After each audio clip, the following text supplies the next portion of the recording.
This is the Grind to Greatness podcast, your dose of unapologetic tough love. These are your hosts, Mary Hodges and Ashley Kane. Squad goals.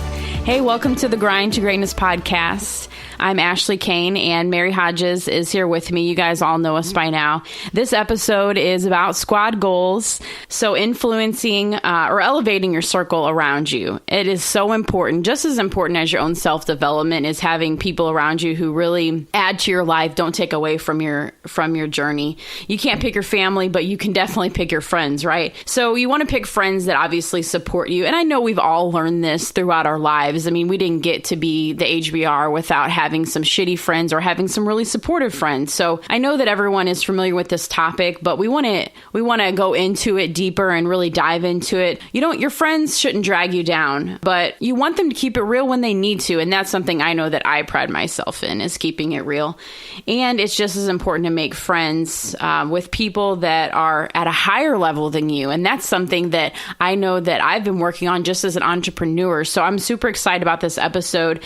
Of course, Mary has her little science, segment that she's going to go into. But these are our tips on elevating your squad.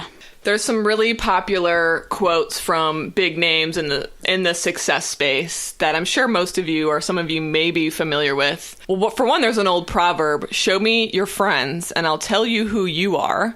And then Jim Rohn, he's like one of the fathers of personal growth. You are the average of the 5 people you spend the most time with. And this concept and principle has also been reiterated by the likes of Tony Robbins, Tim Ferriss, Peter Sage, people like that. So who makes up our circle of influence? Well, obviously our family, people that are close to us that we're likely to spend time with, our friends, your significant other, your coworkers, or people that you spend a lot of time with in a work relationship, and of course, mentors. That's one that I think people overlook, and that's probably the most important one in my opinion. Let's jump into some science in the science segment. I thought this was so cool. Do you guys know that we actually share on average about 1% of our DNA with our closest friends?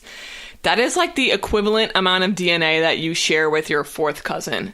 How freaking cool is that? And so it's like you almost are just drawn to certain people, okay? The other piece of science about this that I mentioned in last week's episode that I think is so important for us to never forget. The longest Harvard study, they were studying these hundreds of individuals over the course of 80 years to see if they could determine what makes a happy life or what makes for a successful life. And what they ended up finding was that the people who were the happiest and the healthiest reported the strongest interpersonal relationships. The people that were isolated from people, they had declines in mental and physical health as they aged. We talked about that last episode when we talked about the regret of not keeping in touch with your friends. So not only is it important for your personal journey to success and your fulfillment, but it's important to your health. There's some other statistics here about people that have a wide network of friends have less tension and suffer from less stress. They have stronger immune defenses even. Your friends encourage your good habits. They can help you if you're on the brink of depression. They can help pull you out of situations like that. There was basically something that said that a close personal network of friends has a bigger impact on your life than exercise can in some ways. So enough with the science. Our friends help us with our success. It's just as important to hang around with successful people. And not only that, but we should also be helping our friends with success. I think when it comes to friendship, a lot of times we develop relationships with the people around us. I think a lot of these relationships were developed for people, whether it was high school, college, or even your first long work job, maybe where you had coworkers for a long period of time. And then life starts to happen and we start to go into different directions. Sometimes it's great. It's a necessary tool to evaluate where your friendship is at with people. And I want to go back to the importance of hanging around with people playing the game at a higher level than you. We're used to the friends that we have now, but if you have goals in life that require a certain level of knowledge about something that you just don't have, or maybe your circle of friends don't have, you need to find people that you can develop friendships with that do. Because number one, successful people will motivate you. You'll learn from them. I always say don't take money advice from people who don't have any money, or don't take relationship advice from people who can't keep a relationship. But it's the same thing. You take advice from people that are actually out there doing it. And then you get access to their network. And I don't want you guys to think that this is all about you. We're going to definitely talk about the two-way street of friendship here, because right now it sounds like, what can successful people do for you? Well, of course that's important, but we're going to definitely get into what can you do for the people around you to benefit the people around you as well. So Ashley, who would you say is your most successful friend, and what types of things have you been able to lean on that person for, and what types of knowledge and influence has that person kind of been in your life? There's two people that come to mind, and they both add to my life in different aspects. I have a friend that owns a high-end, I guess a transportation company is what it's called. So he has clients.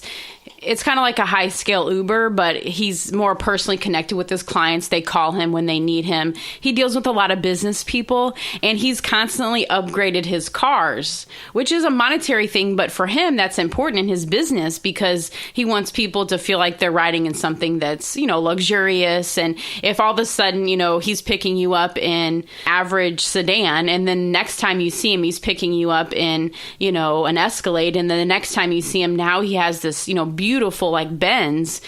You're thinking, okay, this guy is upgrading his life, not in a materialistic way, like, oh, he's got a Benz, he's better than he was before, but it just puts something, I think, in the client's mind. And also when I see him, I'm like, dang, you got this Benz now? I said, you're really moving up. And the thing that he kind of gives to my life is just seeing as how he's had a successful business in, the last 5 or 6 years.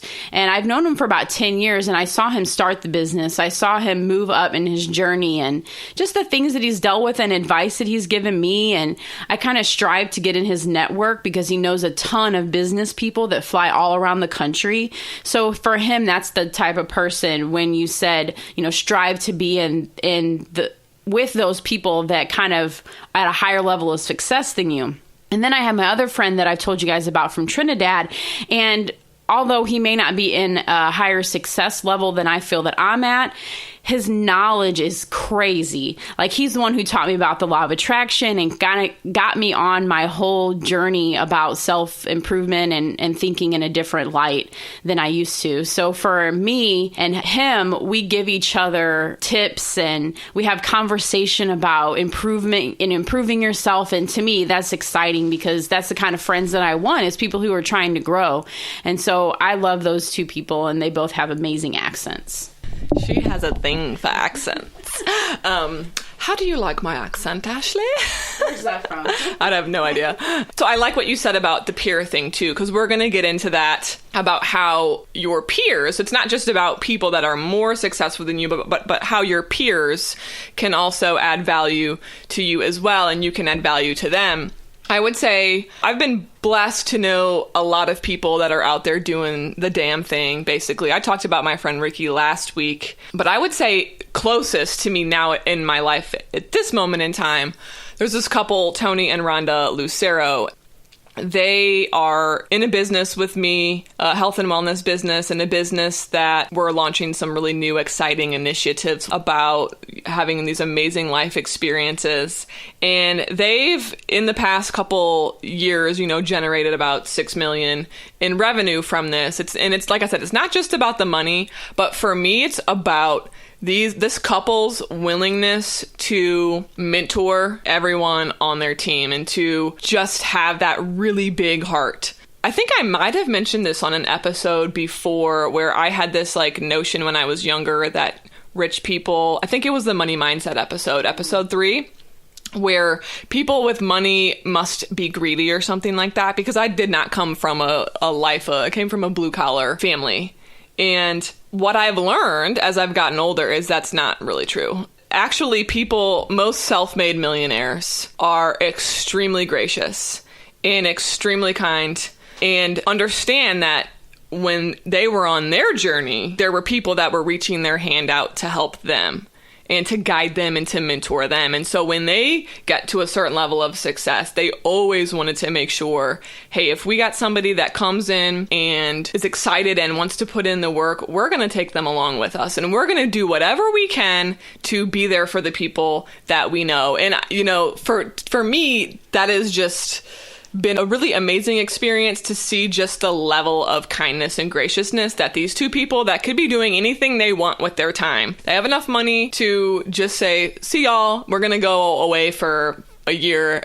Peace out. But they don't do that because they know that there are people that look up to them and that need them and that, and that their relationship is really important. And so they give a lot of their time and they just work so freaking hard too. So it's amazing and awesome to see people that are successful but still yearning for more success. So that would be my top most successful friends at the moment that have added value to me. So let's talk about, I think the challenge for people, I think the people out there listening are going to be thinking, when we said earlier, you're the average of the 5 people you spend the most time with, take a second, think about who those 5 people are.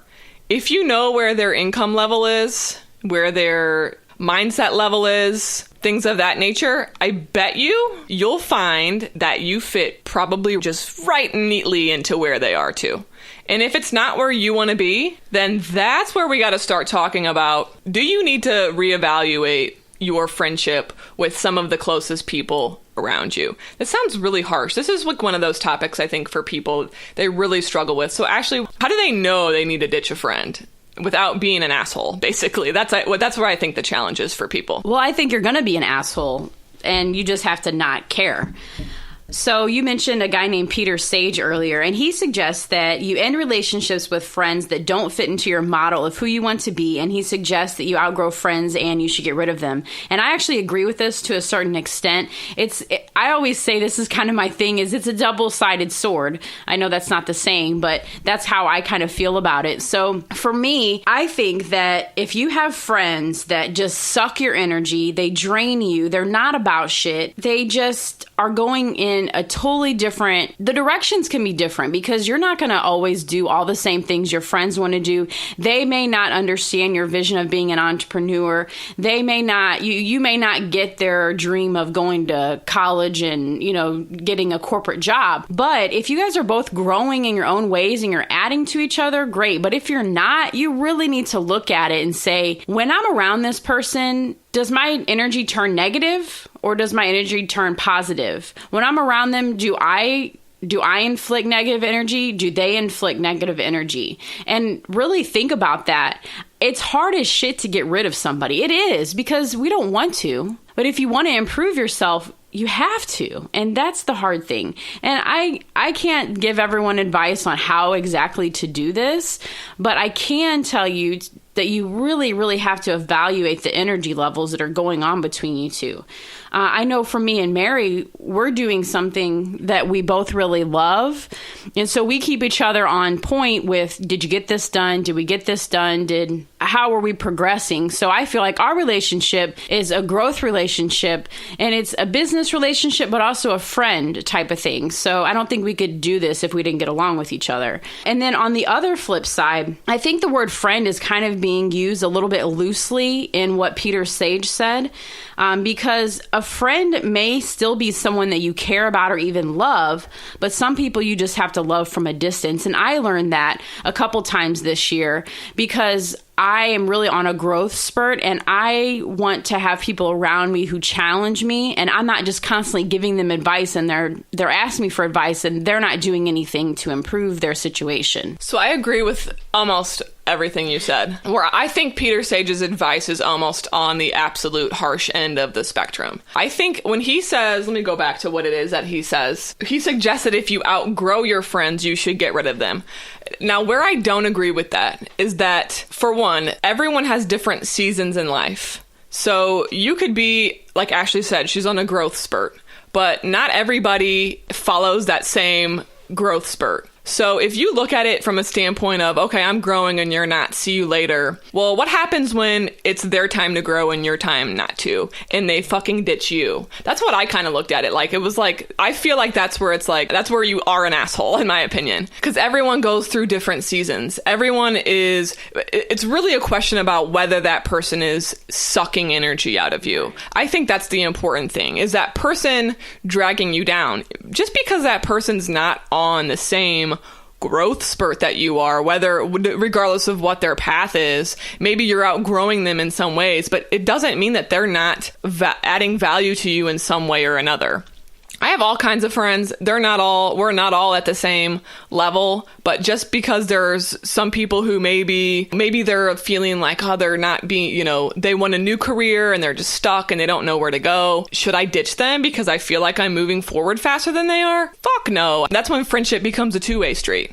That's when, well, hey, let's see how I can help you get to where you need to be. Friendship is not a one-way street. So if you're looking at it from a situation of, okay, I've outgrown this person, see you later, that's where I think you're being selfish and you're forgetting the fact that a friendship is a two-way street. So I think that if it's a person, I think you'll know. The person is just resistant to change. They add negativity into everything that they do. They don't support you. Even if you do try to reach a hand out to them, they don't want to take your advice. I think that's almost going to be a clear sign for most people. That's why I think this whole concept of when do you ditch your friends? For me, I think it's almost easy to figure out. We all have friends that are, like I said, they come into our life for different reasons. Maybe you have a friend that's the most fun to go out to hang out with, and you guys have a blast no matter what. But maybe you're on a different growth path than that person is. Does that mean you should ditch him? I don't think so. So I think for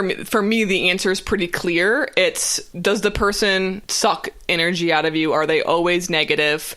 Is it like a chore to be around them? And not to mention, when you're around them, do you see yourself falling into that negativity? I think we all have a choice on how we react and what how we feel about things. Are you seeing yourself slip into negativity when you're around that person? Are you seeing yourself being petty, talking bad about people, gossiping and just talking shit and talking down about people that are doing better than you, or whatever the case may be? If that's what your friendship is about, that's a negative friendship. I kind of went off on a total rant there, but that's what I wanted to make sure people listening understood, is that it's like, just because you're in a different season in your life than one of your friends doesn't mean you should ditch them. You should ditch them if they're sucking energy out of you. And if you've tried to say like, hey, you're sucking it, like you're negative all the time, and if you give them a chance to maybe be better, and if they can't, some people are not going to take that opportunity, then you have to distance yourself, definitely. All right, so enough about the shit people and the great people in life. Tim Ferriss has not a quote, but he has a thought on this, and he interacts with many people, but close to a few. I love that because that's the whole point of networking. And he increases interaction with people depending on his phase in life or his needs, which can, from the outside, sound a little selfish, but I think the thing he's trying to convey here is that whenever he has a skill that he needs to develop, he's going to go into groups that are doing those things to increase his knowledge or a network in that area, which I think is great for business and for just having people in life that you may need to call on for something one day, and vice versa. And that's what business is. It's you are using people in business and they're using you.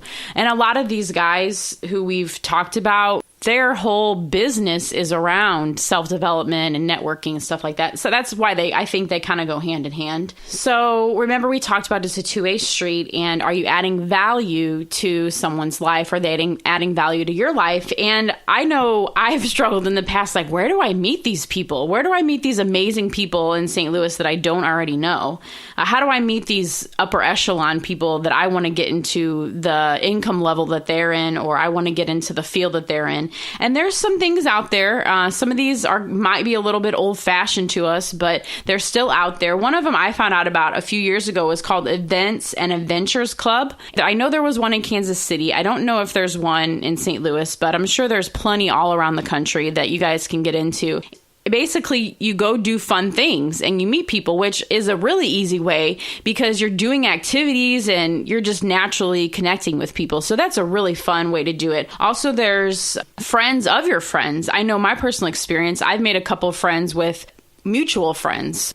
If you guys click and you add value to each other's lives, why not go do something together? They might be able to introduce you to some people that you never met before that might add value to your life. And then also meetup groups. I'm not too familiar with these. Do you know a lot about these, Mary? Meetup is a really, really popular app and service out there where if you have an interest in something, I mean, anything that you have an interest in, you can search in your area and you can either start your own meetup group or you can look to see what other meetup groups are around you. So for instance, like in the startup legal world, I mean, there's probably got to be 10 or 15 different groups in St. Louis alone that if I wanted to go mingle with people that are entrepreneurs, that could be potential clients or things like that, I could find out they have a weekly meeting. Do they meet monthly? How is it set up? Interact with people, all of that stuff. And so that's an easy way, depending on what your interests are, whether you have a business interest, are you doing it for business, or is it a social thing? A lot of times, especially when we talked about me time and doing or trying new things,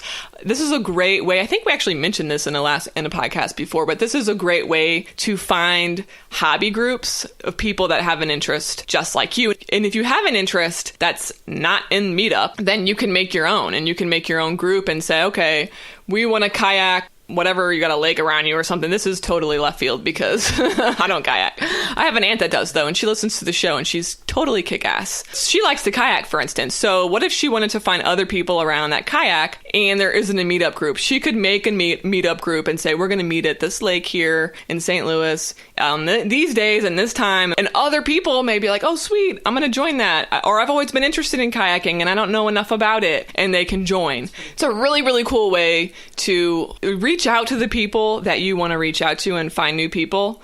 And it's so easy. I mean, it is so easy to do. I think that's probably the easiest of all of them. Get the Meetup app if you don't have it and look to see what's going on in your city. Everyone needs a mentor. You don't always have to recreate the wheel, as they say. People have been where you want to go before. There's a million blogs and websites and stuff to do what you need to do, but it is awesome to have somebody in person that you can mentor, or that can mentor you. And mentors come in all forms. You can, like I said, follow people on blogs, invest in their programs. Like I know Mary does the Mel Robbins workshop and she's loving it. So it does take an investment, but you can definitely get out there and do it.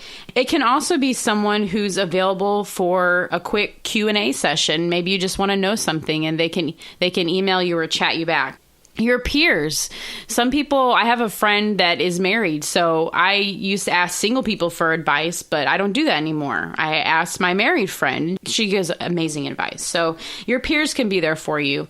Make sure you're picking the right ones to talk to your situation about. And then also, they don't always have to look like you. Mentors come in all shapes and sizes. Like I was talking about my friend from Trinidad. He's quite a bit older than me, and I never thought in a million years that he'd be a mentor for me. And now, I know he listens to the show and he's like, yeah, I love some of the stuff that you talk about. I've never thought about it like that before. So we're adding to each other's mentee capabilities. I guess the question is like, well, how do I go find a mentor? The consensus between anybody that's ever been asked to be a mentor or in that space that knows about it, don't ask a stranger. So for instance, we mentioned that you could find a mentor as somebody whose like blog or email list you subscribe to and you watch their videos on YouTube or you follow what they're doing. Don't reach out to those people and ask them to be your mentor because they don't know you and there's probably like 100,000 people that are following them as well. That's not how you go find a mentor. Sheryl Sandberg, one of my favorites, in her book Lean In, she said, if someone has to ask the question of, can you be my mentor? The answer is probably no. When someone finds the right mentor, it's obvious. The question becomes a statement. Chasing or forcing that connection rarely works. How do you do that? Well, for one, if you're in a position right now and you can think of a couple people, a lot of time it might be in your work situation. If you have a job and you have people above you that you admire what they're doing, and maybe you have some aspirations to move up in your company, it could be people in that situation, or if you're an entrepreneur and you don't have that type of hierarchy situation where you work, then Maybe you can reach out to other business owners. But the idea is that you need to start formulating a list of 3 or 4 possible people that you think would make good mentors for you. And you need to start cultivating your relationship with them first by finding out what you can give to them. How can you help them? And I think what happens is that person sees that you're eager. They see that you're willing to provide them value in some way, that the mentor relationship kind of just naturally happens from there. And I always say there was this one instance where some of you guys may have heard of Jason Tatum. He was just drafted to the Boston Celtics, and he's from St. Louis. And my stepsons totally look up to him. He was, at a good high school here, and he is like their role model, somebody that they look up to in the basketball world. And he came to their practice one day, and there was like 70 little kids there. He was there, and they, asked Jason some questions. And the first question that these kids, I thought it was so cute. The first question they asked him was, what's his favorite pair of shoes? And then, some other stuff that, little kids, it's on a little kid's mind. So I raised my hand and I was like, I have a question. I was like, if you could share one piece of advice with these kids about, the challenges you faced in where you are now and how you overcame them, what would it be? And of course, a small child is probably not going to think about that. But the lesson I made sure I told my stepsons on the way home was, anytime you're in front of a person that has reached a level of success that you see yourself, you better, like I said, come with some value. If you're trying to cultivate a relationship and you want them to be a mentor to you, but you better damn well start asking them some good questions. You better show an interest in what you can learn from them. And so they're like, oh, we didn't think of that. Of course, because you're only 10. You were only 11 or 10 probably 11 at the time. So I wouldn't have expected them to think of that. But it was when you get in front of those people, show an interest in what they've done and say, I admire you. What kind of challenges did you face? How did you do this? Soak up as much as you can. All right. That's the important part. Don't just get in front of their face and just start talking about some stuff that doesn't really, matter, like what happened in what sporting event. Or, maybe that's great if that's a connection you guys have, but make sure you're actually getting value and showing them that you're really interested in what they have to say and what they've done. And that's kind of another piece of advice that was given from people that are successful is don't ask for the roadmap. Ask for advice on how to navigate. So don't just say, give me everything you got. How do I get from A to B? You have your own A to B and you need to figure out your own A to B, but help me navigate. There's a big difference. So I think when, you just got to be careful on how much you're trying to suck out of people because your mentor more than likely is going to be really busy. So you want to make sure that when they are giving you value, you implement it. And you don't just take it for granted. Don't just meet somebody for coffee. They give you all this amazing information and you just go back to doing the same shit that you were doing before. Don't waste their time. So that was part of some cool advice, not asking strangers, cultivating the relationship, giving first, seeing how you can help them. And it could be little things. It doesn't have to be you helping them get to a higher level of success, obviously. It could be just very little things, but showing them that you have an interest in them and that you admire them and asking great questions. And another thing when it comes to having a mentor, you cannot be afraid to invest money into that relationship. So for instance, I'm in a course with Mel Robbins. I had to pay to be in that course.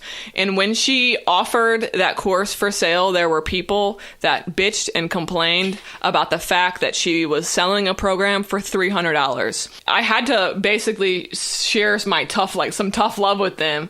This is how it works. You do a free training, you offer a program for sale after that. That's how it works in the online business world. And I guess there were a lot of people on the training that didn't understand that. So when she offered a program for sale, they were pissed about it. Even though that entire hour beforehand, she gave us a whole bunch of really awesome information for free. And I had to remind them, this is the most booked woman speaker in the world. Her time is probably worth a couple $1,000s an hour. She probably gets paid $50 to $100 grand for each speech.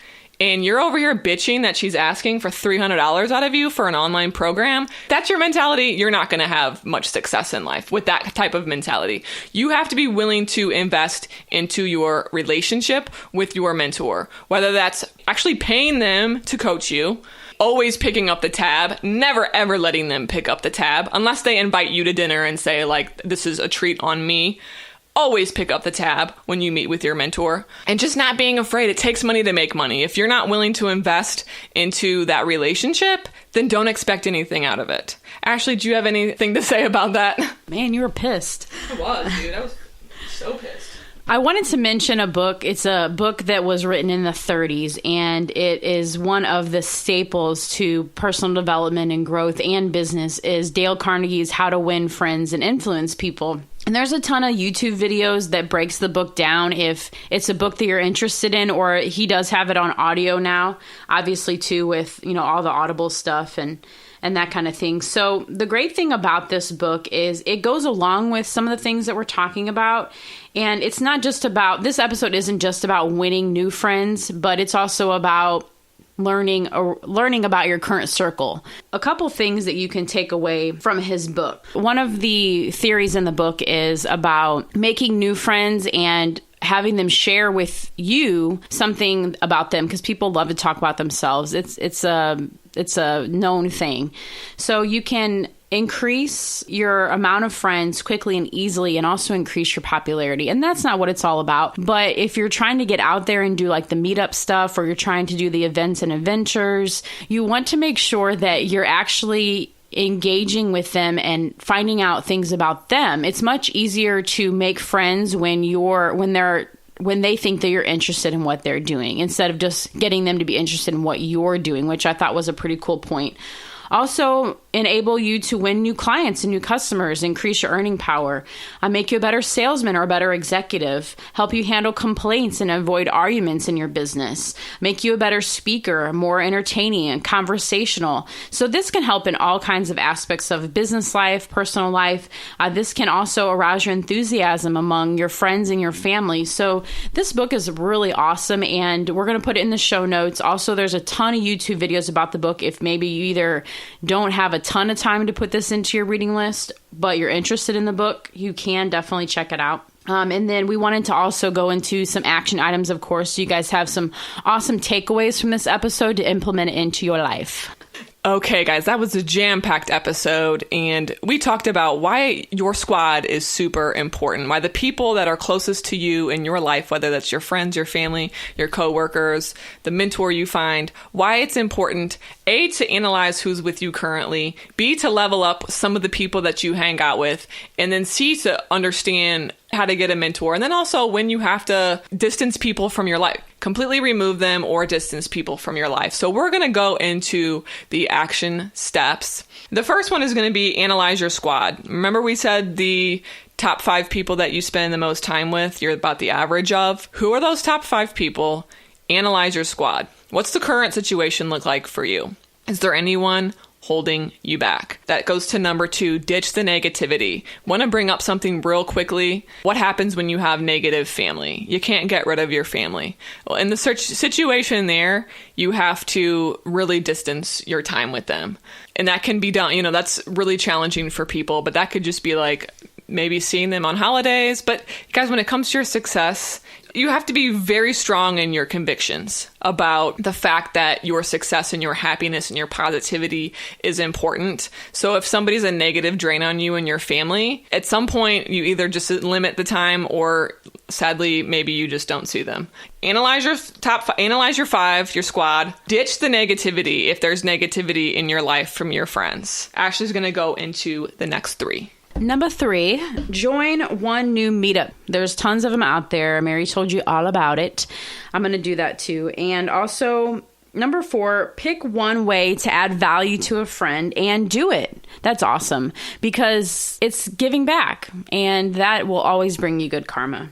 And then number 5, make a list of 3 possible mentors. So everybody, Mary wants you to find a mentor, okay? Get yourself a mentor. like she said, don't ask. It should just come naturally, or seek some stuff out online and see what you can find there too. That's going to wrap it up. We will see y'all next week. Peace.